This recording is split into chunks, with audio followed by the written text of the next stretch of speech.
nga Minister Finance Kasaija azze mu Parliament ng'agamba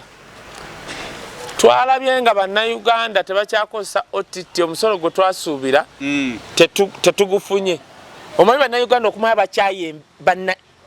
bannayuganda okumanya bakyaye abakulembera. Munnayuganda omusanga ng'okusasula OTT agenda ku VPN eri expensive dani okusasula OTT kubanga alaba waawaayo omusolo tegulina kyegikola. Next financial year yagamba kati ebya OTT biveewo omusolo gudde ku data bwogula GBM kwe bateeka omusolo. Actually yagamba bagala URA ku charging according to how you use the data. Joko mokosa data gye bakoma okujjako omusolo. Kakubanga kati labayo abasajja bano ajja kugera nti eyo simu ya Kaye Dr. Rojo oyo yateekayo Kaye data ye mu mudduse nnyo. Ng'okuteekayo Kaye weetaaga emitwalo 10 egya data.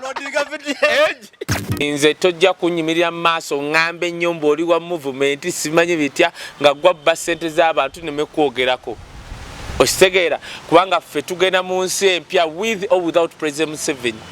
A new Uganda is coming and is coming soon. Kyovula ngamba nnyo abantu tibwe kuba kuzaala zaala kati Uganda empya egenda okuttanga ng'omwana we alina emyaka 3 2 kitundu ya tekiba kibi. Baali bagenda kutunda ekizimbe Amini kyeyagula kiri situated mu UK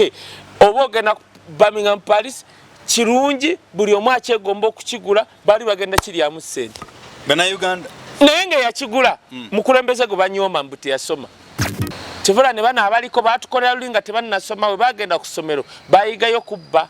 Road Mayor w'e Kampala bamuggyako budget bo ne baleetawo executive director yakola emirimu technical person. Gendo olabe kwa kati Road Mayor omulimu gwe yasigaza is overseeing nti buli omu tasobola kukwata munne yandikutte munne kati agenda okulaba ng'ono bweyina Oluganda bakazi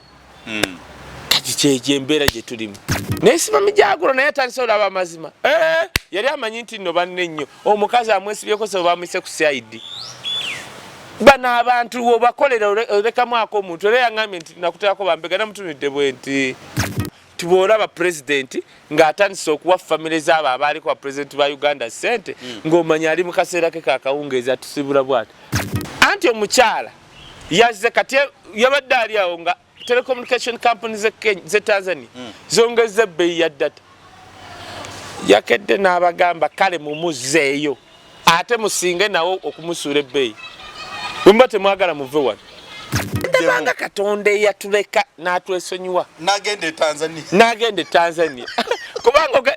gwe njagala olaba East Africa Katonda wabagamba nti ali Rwanda omulabako kubanga Bible ega muli mbalabira ku bikolwa byabwe olaba Rwanda olabira ddala nti lino eggwanga limu Katonda n'enfuufu ekubula olaba Tanzania olaba Katonda ne president abaddeko nga wayogera mungu olabira ddala Katonda bojja wano olabira ddala abantu bawana abatukulembera nga tebalina Katonda beekakamukake nga gwe executive director wa Kampala asimanyi minister wa Kampala ne ebinnya no roundabout zirabe e Kampala jamu ali wano tebalina na solution n'ebinnya ne Kampala ewunya erimu enswera buli wotambula bonna wotambula waliwo kasasiro ati dokita kankuwe wewunya nga wane Uganda ng'abeera enguudo batandika okwera enguudo ssaawa emu ne bamala essaawa 5 nga bakyayera enfuufu kati osanga Minister Kasaija ng'agwako omuzimu gye bayita emmandwa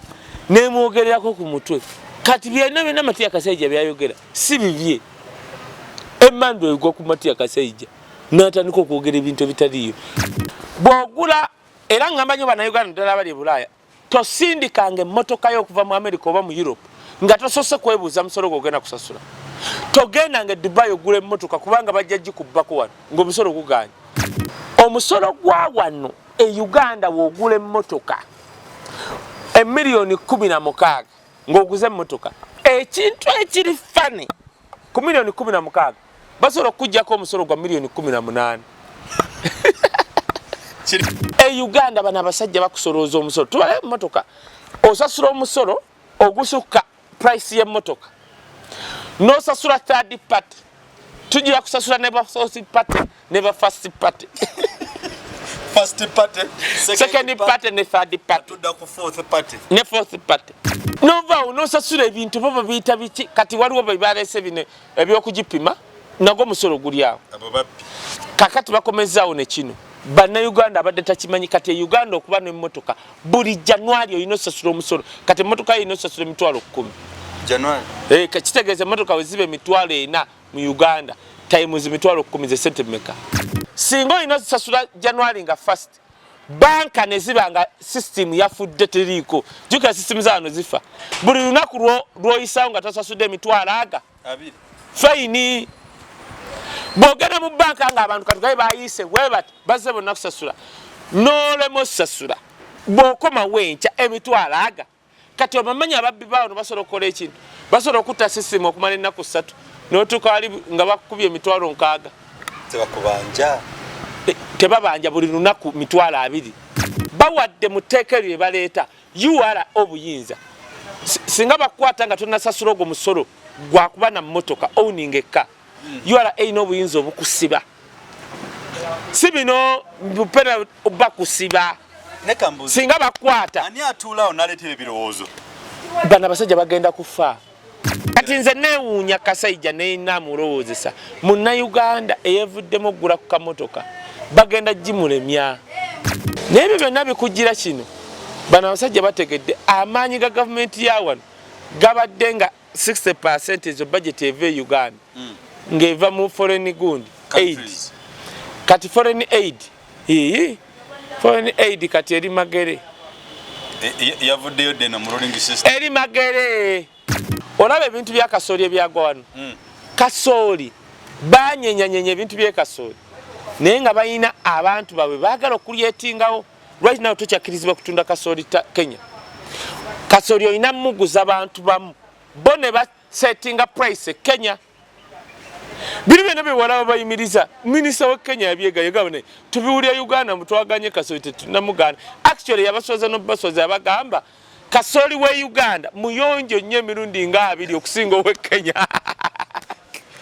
Nekiri Uganda mama nyabo miyayo gyennyini kati abantu wano kainaga tebaswala anti kakati muna Uganda ali yalina okumanya bw'obeera ne government nga minister wa agriculture kojjawo owa finance mama wo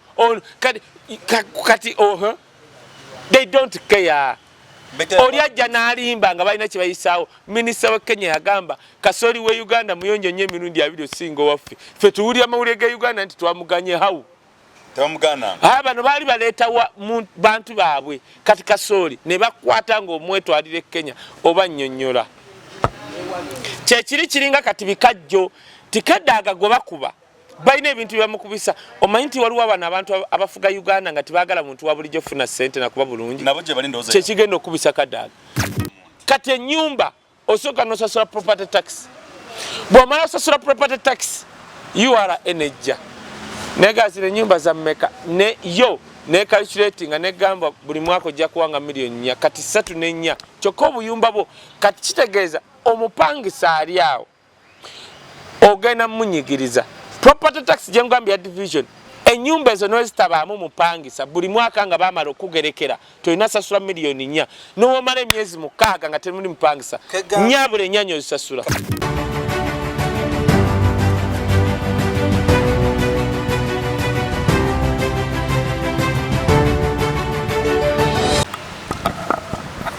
Bannayuganda twalamusiza nnyo Mukama yeebala abawadde obulamu okutuuka kati nga mukyali balamu naffe ffe baani abali mu kozesaawa zino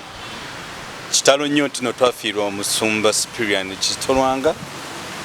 Katonda gyali yonna amulamuze ekisa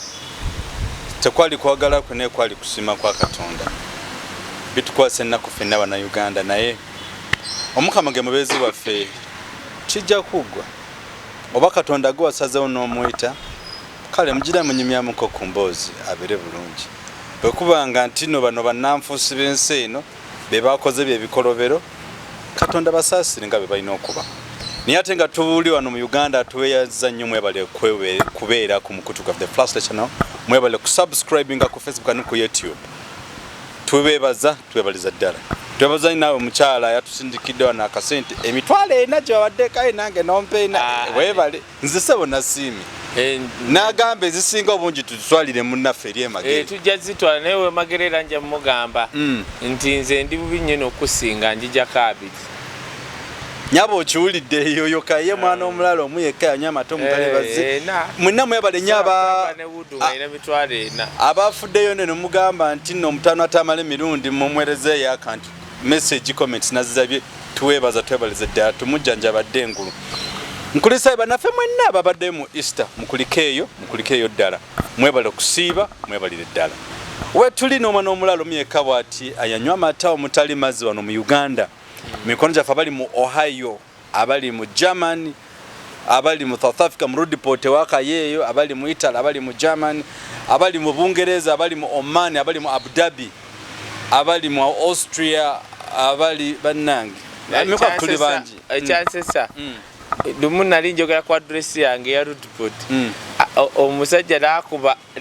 nali ndaba comment nakuba ekifaananyi naga this is the address of Kaye ngakikubye bulungi ndoza ali alooza bambi nimba ne sina kulimba naye yayagala okulaga abantu nti jeri omusajja tayogera bitaliiyo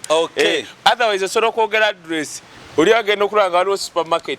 gomayo okuswala kobaako n'olwensonga bino abali mu Sweden mu Denmark tubatumiddeko nyuma yabale kutuwagala nga bwe nabasuubiza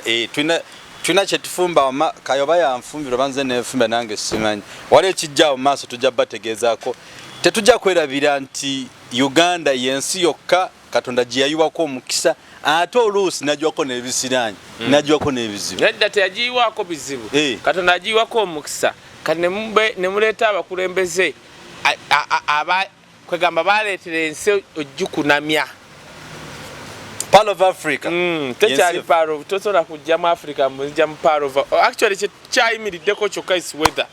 nti ku makyaka enkuba etonnya ku ssaawa nnyaka saana ne kaaka ku musanvu awo ne bunnyogogamu ku mwenda ne gwaka yeyoka mu nsi I've never seen ensi ekyusa olunaku lumu ng'erina obunnyogovu enkuba ne winter bitya otherwise ebisigadde akulembeze bagyonoonye Kaye kankubule tetujja kibuusa maaso mu mwaka gumu Uganda efiiriddwa ababishopu babiri tetebana bakuzaako wadde n'ogwo Lwanga tugenzeeko n'olero w'e Masaka kaggwa naye yafa naye enfa yaabwe yonna kwegamba eringa ne Bobi Wine kati let me tell you nze nafuna omukisa abantu bakitegedde leero actually kansoke mbuuse ku bantu abatulaba mbalamusiza amanya gange nze Kaye Wisdom mutabani w'omulala yakulira ku mato omutali mazzi ne Seriraka omuwagizi wa President Museveni naye nga siri kidomola siri kidoli nze tojja kunyimirira mu maaso ngambe nnyo mbaoli wa movement simanyi bitya nga gwabba ssente z'abantu nemekwogerako okitegeera kubanga ffe tugenda mu nsi empya with or without President Museveni with or without President Museveni with ng'akaddiye ng'ali lwasitula no teri kati muntu ng'otegeera olaba ebintu nga bitambula atamanyi nti ne Uganda waliwo Uganda empya ejja okujjako ng'oliko ekikyamu a new Uganda is coming and is coming soon kyovula ngamba nnyo abantu ti bwe kuba kuzaala kati Uganda empya egenda okuttanga ng'omwana we alina emyaka 3 2 kitundu tekiba kibi baagala nnyo mbajjukiza abeerandani awo mu mwezi gw'omusanvu tulina dina ku Regency Hotel bw'oba olina gy'obadde planning okugenda mu abali mu German Denmark manya nti bw'oba n'empapula zo tujja kuba tubategeeza olunaku kisse dina tugenda kuba twogera nga tubannyonnyola ate bye tutasobola kunnyonnyolako wano Uganda tugenda kujja n'abantu abawerako naye nga bansonga si kumala galeeta abantu oba biki naye ng'olya ku mmere first of its kind seddina lya mmere tuula wali talk 2 hours nga tuumulamu bweti nga oli ajja nga waliwo ekirala tujja kuba nga tubategeeza engeri ekigenda okujja promoter Richmond owakabi yakitegese era mwenna abaana abali ku anedda ssebo tetusabirako wano masuuti wano kati nze njaga sigenda kwambala zino suuti njaga zitexido zino nedda ojja mugamba gweka naye nga kyekyo sometimes I always tell you nti Facebook account yange endala sizimanyi gojja ku Facebook ngo yagala Wisdom wandika muti Kaye Wisdom Facebook eriko enamba 0701494039 yeyo ate enamba gye ngambye ya 07044939 bw'oba ne info yonna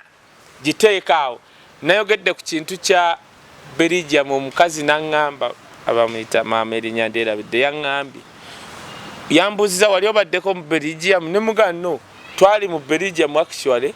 saalwamu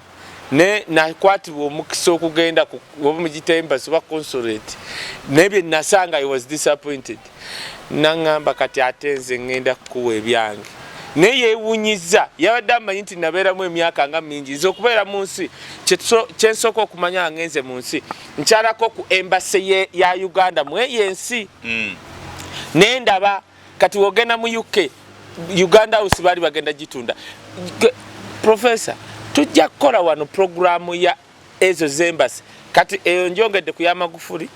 nga twogera ku zembasi za Uganda ojja nakwewuunya bano abasajja bo bali kuki baali bagenda kutunda ekizimbe Amini kyeyagula kiri situated mu UK oba ogenda Birmingham Paris kirungi buli omu akyegomba okukigula baali bagenda kiryamu ssente bana Uganda naye nga yakigula mukulembeze gwe banyooma mbu teyasoma kivula ne bana abaliko batukolera luli nga tebannasoma we bagenda ku ssomero bayigayo kubba palala papa baali bakola nga tanakudde bwe bagenda okuyiga accounts bayiga debit and credit nawe babbira kyokka kati ngambe ntya kubanga Bible egamba muli balabiranga ku bikolwa byabwe kyova olaba nti however much nonyimira maaso nti wagira President Museveni ng'oli mubbi ng'olina tribalism tonyumiza saagala ate kakati ekirungi ekiriwo bangambye wisdom twakutaako intelligence ayo natujja kukwata ne mugamba muganda wange nze wisdom yo kimanyi nti nno waliwo bampaako report nti wisdom obuli yampaako report ti wisdom wa opposition kati gwe yawa report namugamba naye wait a minute gwe wadde report n'essimu ye ku profile picture ekifaananyi ekiriko kya President Museveni gwe ate gwe naawe atuwa report nti oli wa opposition toteekanga nako profile picture ekifaananyi kya President Museveni ku ssimu yo nze kibaddeko for years and I'm not ashamed nkyogera nti nze President Museveni alinga eyandoga because okay I want to see this guy at whatever years nga atuddeko wali nga Uganda waliwo abagikulembera nga kagamba waliwo nani omusajja Lumumba somo na Kenya yagambe we are magulifying Africa magnification of Africa twagala president agenda okuddako azimbe Kampala eno Kampala is not even a court of Nairobi agizimbe mu mwaka ogwo naye bino ebyokudda wano tebaswala enguudo n'otambula mu luguudo kati olaba emmotoka yo kati tunatera kugula tractor kutambula ku tractor anti tractor etamanyi binnya tugenda kugula ndoza tractor tutambulenga Kampala mu tractor tukole ki laba ebinnya omukazi yafiira wali kati biseera byankuba yali wa Stanbic newe kubanga yali apapatuuka ku mulimu kati n'alinnya booda olwajjaamu bw'alinnya booda oba yatuuka wali wa booda n'agaana okuyitawo ye n'asalawo asale amazzi gamutwala n'omulambo tegwalabika gavumenti ya Uganda teyanoonya na famire nakungubaga nakukola ki buli omu yasigala alya because tebakyaswala baswaza buswazi n'okutuuka kati Bulaaya omuntu omwafe oba wali e Kenya oba e Rwanda road mayor w'e Kampala bamuggyako budget bo ne baleetawo executive director yakola emirimu technical person genda olabe kuba kati road mayor omulimu gwe yasigaza is overseeing musajja wattu naye akolako kyakoze ne look at them bwe bakola oluguudo baluhypinga walaba ebimuli ebyo nze obuzi bwange nalina ne Jennifer Muse watoto chacha yakakaluka fountain Pascal okuva Kampala road awo yatugamba Pascal million rwenda nengamba naye banange Pascal mwere minute yavudde mu America omugula kati bakozeeko bwe bakola ekintu bakyhypinga emirundi nga 8 nagamba oluguudo lwa Southern bypass pa kilomita lwe lukyasinza okuba expensive mu nsi yonna nosinga oluguudo g'otambuddeko ze tulaba mu America Bungereza China oluguudo olusinga ebbeeyi mu Uganda lwolwo Southern bypass nogenda kulaba babba bahypinga kati obakolera ekikubanga nze manye enguudo ezisinga obwa bbeeyi bazita silk roads. Olowooza mu Uganda ni asinga obubbi? Why? Ababbi gye bali naye nze kyemmanyi abamu ba Luganda na Luganda. Naye nga beebo. Anti buli omu tasobola kukwata munne. Yandikutte munne kati agenda okulaba ng'ono bbeeyi n'Oluganda bakazi. Kati kyegyo embeera gye tulimu. Naye munaye lwakubanga bo bavuga zimpenkonyi zi V8 bwagitulamu bwatawulira kinnya ate ne watuuka gikola service ku ssente w'omusolo. Kati ebyo byogera oli ansubira okujja kweno chano ya flashlight mbuwizidde omuto byogera nalebedde ndaba Isima ono muzeeyo ono eyalemerwa Sweden nenga wait a minute oyo Wisima Mijagulo nenga Isima Mijagulo naye atandise olaba amazima yali amanyi nti nno banne nnyo omukazi amwesibyeko se bamwise ku CID bana abantu obakolera olekamu akomuntu era yangambye nti nakuteerako bambega namutunidde bwe nti n'omusasi era namusasidde busasi kubanga nze nkimanyi banteekako dda abantu essimu zange ebijja byonna babikola so olina kwebeereramu kuba stede ne bano abasajja n'obakolera nze ffe tukoledde President 7 naye n'okuyita lutalo otegedde kati ojja n'omukolera because nti bazadde bange bite ewaffe naawe nojja just for just naye kakati mbu ojja bino bano bajjo nti nkola kumpa ssente you'll be disappointed. Nalabye Mijagulo nga naye atandise okugamba bannange minisita ono mubbi nenga nali mbyogera nzekka nga bansekerera nabo batandise yes nakigambye n'okugamba nti wolaba nakikunyonyodde kiri mweri program tibwolaba president ng'atandise okuwa famire z'abo abaaliko president ba Uganda ssente ng'omanya ali mu kaseera ke kakawungeezi atusibula bw'ati atambula akola bw'ati kajjamu kati ojja kulaba nga takyakola bw'ati nga naye atambula akola bw'ati asibula atandise nti wanaawuma nze njagala President 7 yes anti kati abawa agambe mumpise bulungi njagala atule lwakitula oba ani azza oba ani oyo yenna agenda okujja wallahi yagenda okukola ekyamagero wano nongambe bano kati let me give you an example ono president omukyala owe Tanzania Hussein Hassan ebyo kakati omukyala oyo bwe yazze kubanga aliko kiri omusajja Lumumba kyayita magnification of Africa yakoze ekintu ekyanneewunyisiza MTN ne Airtel zaayo zaatuse ne zongeza data ezo Tanzania bantu yafudde bantu yali abikuttemu anti omukyala yazze kati yabadde ali awo nga telecommunication companies ze Tanzania zongeza ebbeeyi ya data yakedde n'abagamba kale mumuzeeyo ate musinge nawo okumusuula ebbeeyi bwemba temwagala muve wano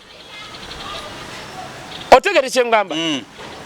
Uganda mmwe bannayuganda abali e Bulaaya lwaki twogera nammwe nze neneebaza wano simanyi osindisa emitwalo 4 why data Uganda wa bbeeyi nze nteekako emitwalo 2 simanyi bakuwa GB simanya 5 simanyi 6 naye engeri gyaddukamu tosobola nakitegeera adduka gamba data adduka n'oba tomukozesa nojjako simu nosanga ojjako essimu nosanga data nga waleseeko GB 4 nga wajjeeko nosanga kazi 3 nogamba ne data afumuka ati kyekiri Uganda ali expensive afumuka Minister of Finance akola ki twabadde tuli awo okyali nno kweki twabadde tuli awo nga Minister of Finance Kasaija azze mu parliament ng'agamba twalabye nga bannayuganda tebakyakozesa OTT omusolo gwe twasuubira tetugufunye omanyi bannayuganda okumanya bakyayi bannayuganda okumanya bakyayi abakulembera munnayuganda omusanga ng'okusasula OTT agenda ku VPN eri expensive dani okusasula OTT kubanga alaba waawaayo omusolo tegulina kyegukola teguzimba omanyi kaka kye baatukoze kyekiriwa next financial year yagamba kati ebya OTT biveewo omusolo gudde ku data tibwogula GBM kwe bateeka omusolo actually yagamba bagala URA ku charging according to how you use the data joko mokosa data je bakomo kujjako musolo kakati Kaye gwe Minister of Finance gwe Kasaija nzenze muntu wa bulijjo kamboze omusolo mugutaddeko kale mwebale ko OTT naye ebitongole mwe tulina okukolera mwabigala because of COVID-19 obulimo bulina okukolebwa ku streets cases oba cases oba ebiki dabo sente tebakyakola ongambye enzani ze Kasaija komao mulenzi bwoba toyagala byenkola mu Uganda sabo butuze wala genda ke South Sudan kakati sebo hona Minister of Finance ebitongo mwabiga tetukyafuna sente ye mukuru ine emyaka emeka ekyo nakyo kirinze nkyali mukulembeze naye yali anvuganya namuwa omuli ministry yange nempitamu nga sivuganyiziddwa wasoma ki naye byo simanyi nze Minister of Finance omusolo mubadde temukosa OTT mutubbo omusolo kakati tuguteeke joko mukozesa gwe musolo gwenjagala Minister tugenda kwekalakaasa njabba kuba amasasi nawe ojja kufa nkyali mukama ta alwawo okutta ababi abalungi abatwala mangu Archbishop Rwanga tebamulabi omusajja omulungi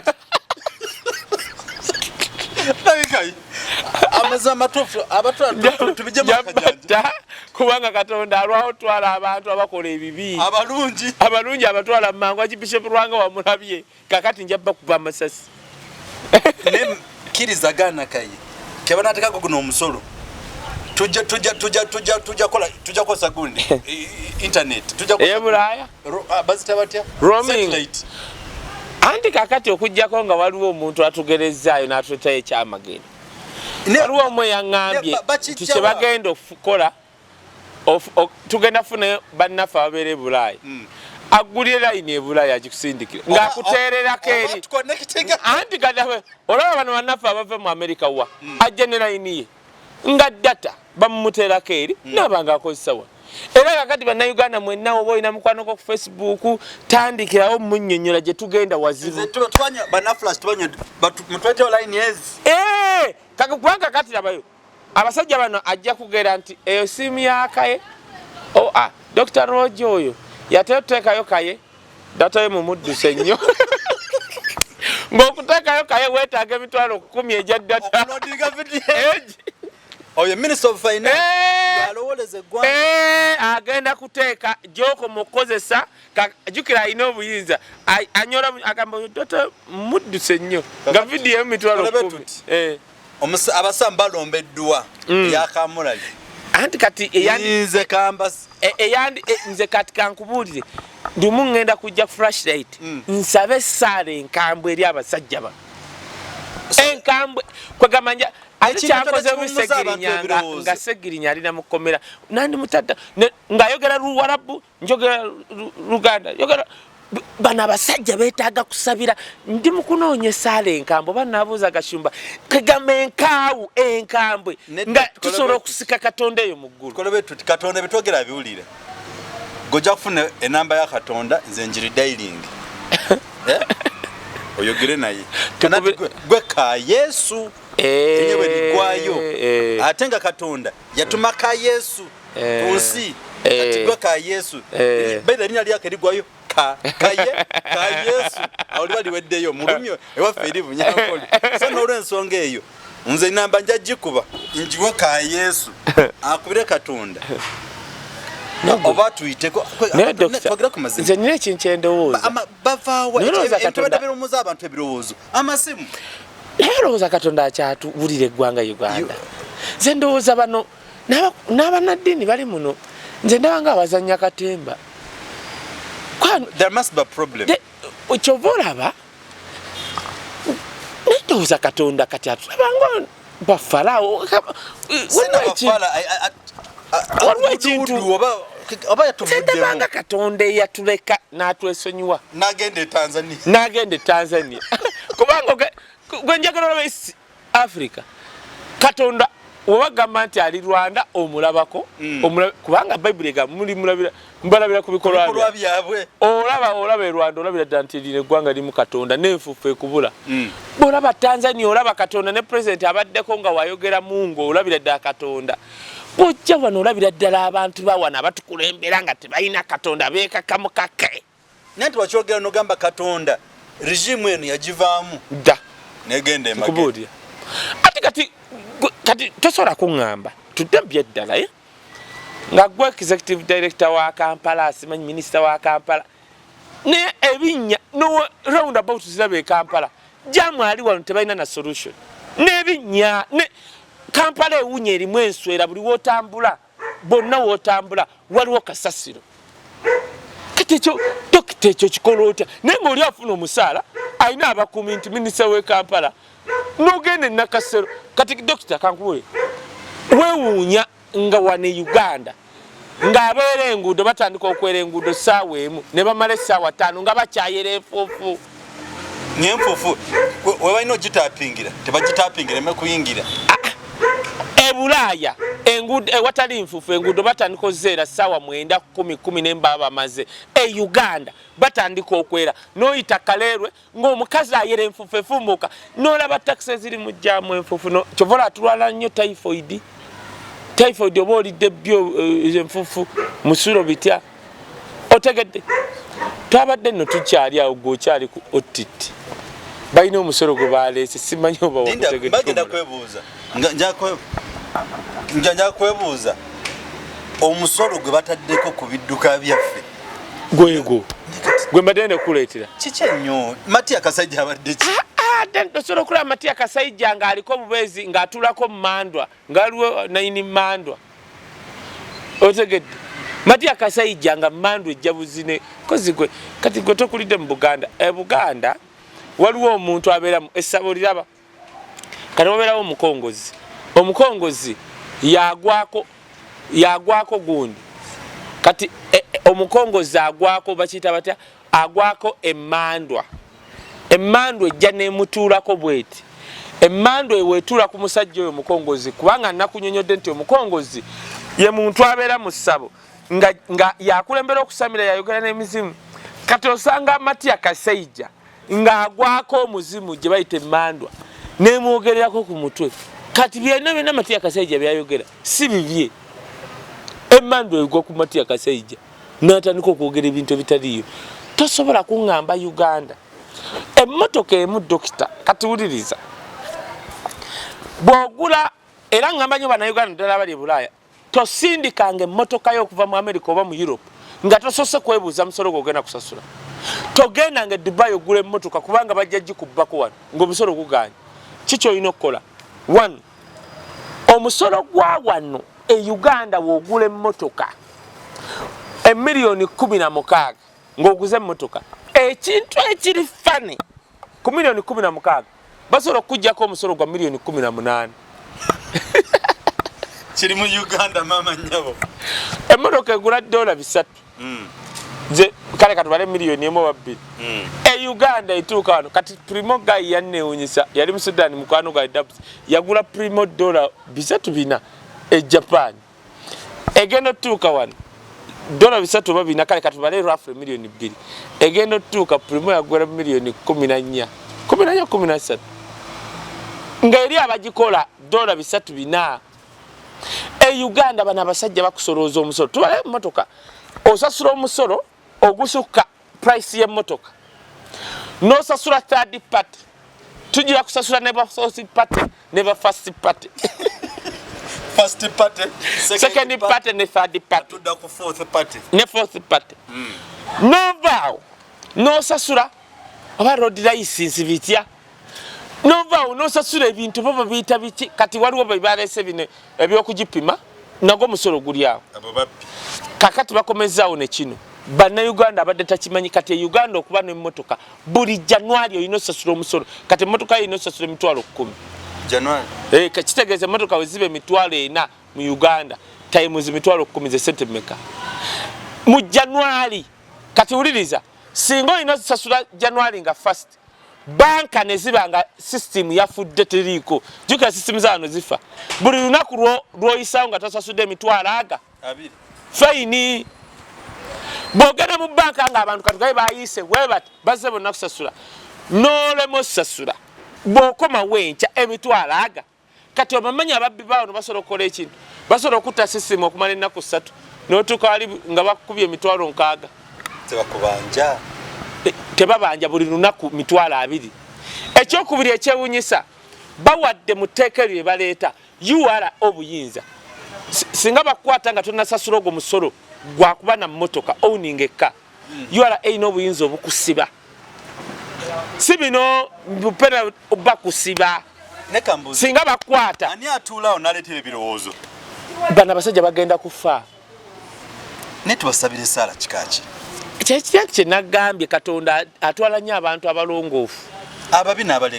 n'abaleka egamba nti nno abalekawo musobole okweronga kakati ovaola nabo bennyini balemedde mu bubi bwabwe bayibuli Katonda agamba abalekawo okulaba obanga basobola okwenenya ebibi byabwe unfortunately abasajja bano abatufuga wano engeri gye ndowooza bamanyidde ya destiny kugenda mu geyeena kati babivaako bakola ekyo esooka bakola ebyo ebibi ne batukola ebibi Katonda abalekawo ne babeerawo kubanga ye Katonda kyabasuubira tibajja kwenenya ekiganye n'emyaka simanya sejja joga kati nze neewuunya Kasaija neenamulowoozesa munnayuganda eyeevuddemu oggula ku kamotoka bagenda gimulemya osasula nkwaye first party second third tugenze mu fourth kakati waliwo ne guno omusomo mitwalo 10 n'ebyo byonna bikugira kino bano abasajja bategedde amaanyi ga gavumenti ya wano gabadde nga 60% ezo budget eva Uganda ng'eva mu foreign good aid kati foreign aid kati eri magere yavuddeyo dena mu rolling system eri magere foreign aid ozanya eri magere kakati magere eri mu Uganda too shall benefit maybe sigament eri magere nti bamuwa sente zibadde batuwa but now the priority is in magere kulaba magere nga yeri mu system omuzungu yakyuse dda kubanga naye mukoowu omuzungu kasita akuwa gwe leero akwadde sente zino ozibbi akwadde za UPE ez'enguudo bobubbi nebo bakimanyi nti no gavumenti eno nzibi anti kati omuzungu yaaba alowooza asooka n'akuwa sente nga woozibba yaaba amanyi engeri gy'ogenda ozisasula nalo agenda okukizuula nga gwe tofaayo engeri gy'otogenda bwe baliba bazisasula abaana baffe tolibaawo naagana naye bano bakyali tebayiga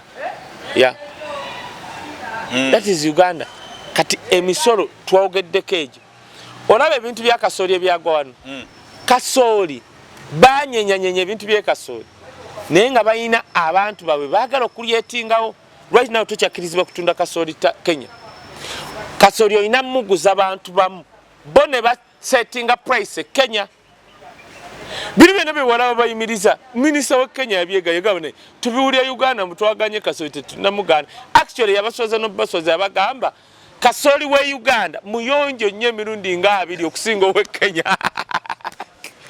nekiri Uganda mama nnyabo miyayo gyennyini kati abantu wano kainaga tebaswala anti kakati muna Uganda ali yalina okumanya bw'obeera ne gavumenti nga minisita wa agriculture kojjawo owa finance mama wo kati they don't care oli ajja n'alimba nga balina kye bayisaawo minisita wa Kenya yagamba kasooli we Uganda muyonjo nnyo emirundi 2 osinga owaffe ffe tuwulira amawulire ga Uganda nti twamuganye hawu bano baali baleeta bantu baabwe kati kasooli ne bakwata ng'omwetwalire Kenya oba nnyonnyola kyekiri kiringa kati bikajjo tikadaaga gwe bakuba balina ebintu byamukubisa omanyi nti waliwo abana abantu abafuga Uganda nga tibaagala muntu wa bulijjo funa ssente nakuba bulungi kyekigenda okubisa kadaaga ebikajjo luli munnauganda olimye ebikajjo tuli mu free market kubanga Uganda bw'ogenda otunda ekintu kyo wano ne bakigaana osobola kitunda e Rwanda oba e Kenya kati baalabanga abasoga bagenda kukulaakulana kubanga nga bo ebikajjo babiguza bannakenya ne bakeera ne baleeta etteeka ebikajjo obitunda olina okuba ne license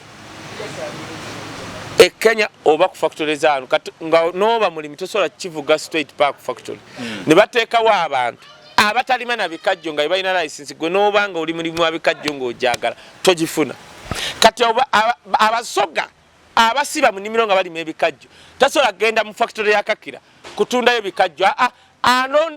anoonya wisdom alina license namuga munanyinawo musiri gwaye gungule nenkudondola kubanga balina license ezo ezigula ebikaje notunda eri kakira balinga basatu batano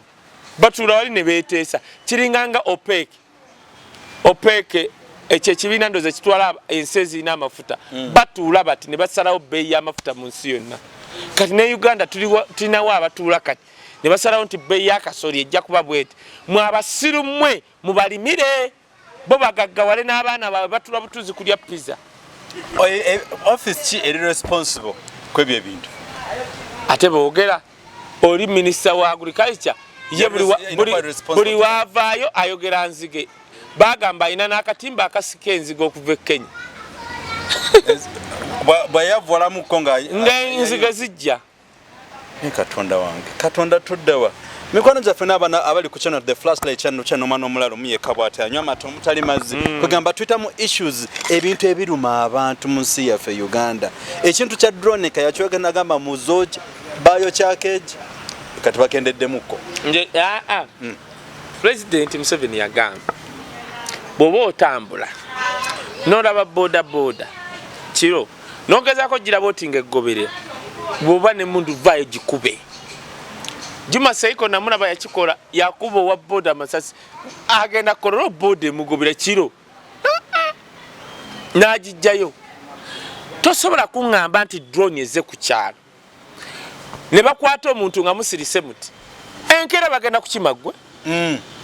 Bannayuganda mbagamba olaba omusajja nga zetaze na wa LC kubanga etteeka ligamba wa security nga banaatwala omuntu gende wa LC botuka wa LC be reporting bajje no wa LC bamukwate nga bamubulidde omusago bamukwatira naye Munnayuganda atali terrorist n'omugwako bugwi n'omuddusa bwoto bwe muteerwa nako bwe batwala ono enkeera bakimaggwa so tulina kale Kaye wisdom yo kimanyi tuli ku misolo nono mingi ne tugiyita lukwabwayo tujja kudda tujogereko in details for example baleeso omusolo ogwa rent jukira Bannayuganda tebalina ssente muganda wange Dr. Kankubuulire ojja okubanja omuntu ng'olina obuyumba bwo n'omusaasira nga tulaba jadda ne kati right now omusolo oguliwo bw'obeera n'ennyumba mu Kampala osooka n'osasula kye bayita property tax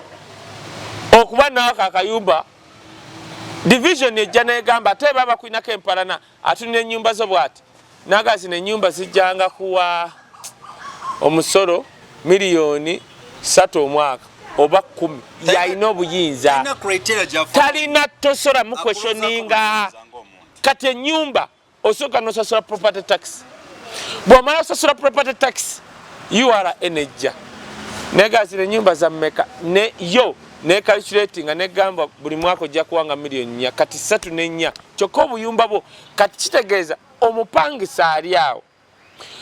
ogenda munyigiriza property tax gyengambye ya division ennyumba ezo n'ezitabaamu mupangisa buli mwaka nga baamala okugerekera tolina sasula miliyoni 4 n'omala emyezi 6 nga temuli mupangisa nyabula ennyanya ozisasula Kaye kambuza kibuzo kino bakyabusoba kyabugezi mu nsi buno mu Uganda are we Ugandans oba tuli bagwira mu either nga tetuli Bannayuganda oba batufuga actually olyoso n'oleeta ekyo Uganda engeri gyetambula kibunula ebintu ebyo ffe be bafuga either nga tetuli Bannayuganda oba bali abatufuga because buli kintu kyonna ekijja bwe mbyogerako nga baasama wisdom tawagira President Museveni wisdom bamutaddeko intelligence wisdom bamunoonyereza abo nyini abaasama either ffe be bafuga tetuli Bannayuganda oba batufuga tosobola kugamba nti oleete emisolo kati Munnayuganda apangisa akayumba actually kati olaba kiri eky'emmotoka buli liita y'amafuta kuliko omusolo gwa yemmeka wait a minute isobola kubanga nakoma okuwulira edda nga siringi 8 pa liita gy'onywa liita 8 ogwo musolo ng'oyo ow'amafuta processing nga tekuli misolo mirala ye yagenze ne yereetera amafuta ge bajja ne babala otunze liita mmeka mutwalo gumu times 8 ezo zisasulirawo bw'omala osasula ezo ne batandika trading license URA ewate oli ku processing esasula emisolo nga 10 oyina soso n'abakozi kyokka oyina abakozi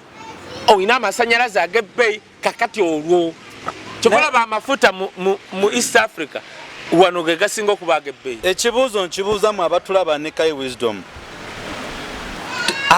tuli mu buwambe oba tuwambe? Kwegamba enewe era byonna sibitegeera. Kamba buli waliwo ekintu kyolaba mu Uganda, either nga osobola okwewa obutwa